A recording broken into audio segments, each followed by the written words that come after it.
with Commissioner Swofford. And Commissioner, I'm curious, we'll start with this. Since the announcement was made that the conference is pulling out a number of neutral site championships from the state of North Carolina, what has been the reaction that you've heard from fans, ACC fans around not only North Carolina, but perhaps the country?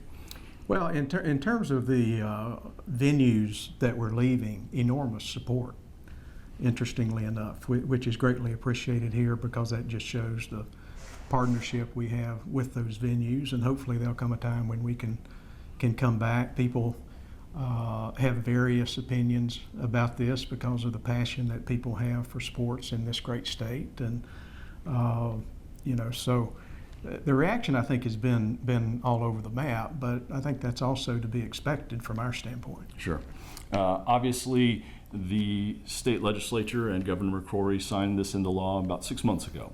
Mm-hmm. Why was this week the week that the ACC presidents decided to act? Well, this was a regularly scheduled meeting. It wasn't, I saw one outlet that characterized it as an emergency meeting. This schedule is our annual schedule with our president. So that's the reason the presidents acted at this particular time. So I take it this issue then had been planned to be discussed thoroughly, and there was a plan to have some kind of decision this week?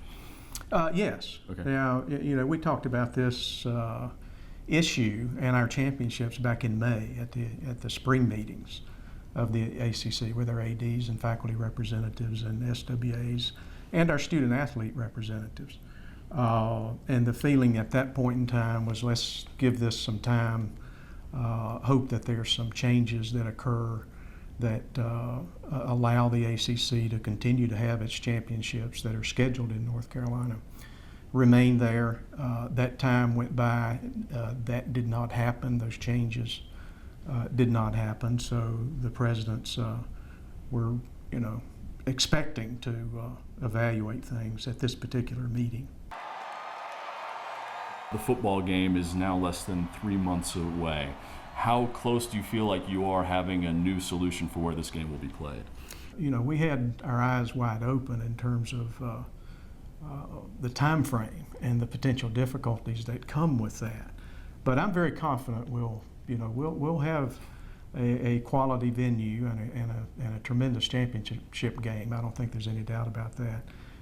It is challenging from a logistical standpoint, not only for the football championship game, but for the other championships that will be moving. So this is not done without pain from a practical and logistical standpoint, and to some degree from a financial standpoint. I grew up in this state, and I've been in this league since I basically entered college when I was 18 years old in one way or another, whether it was at UVA or UNC or here in Greensboro. So for a North Carolina native who has grown up with the ACC and seen so many championships in this state, it's not a fun thing to see, but I do think it's the appropriate action for this league at this point in time, and hopefully the future will be different and we can bring those championships back to the state of North Carolina.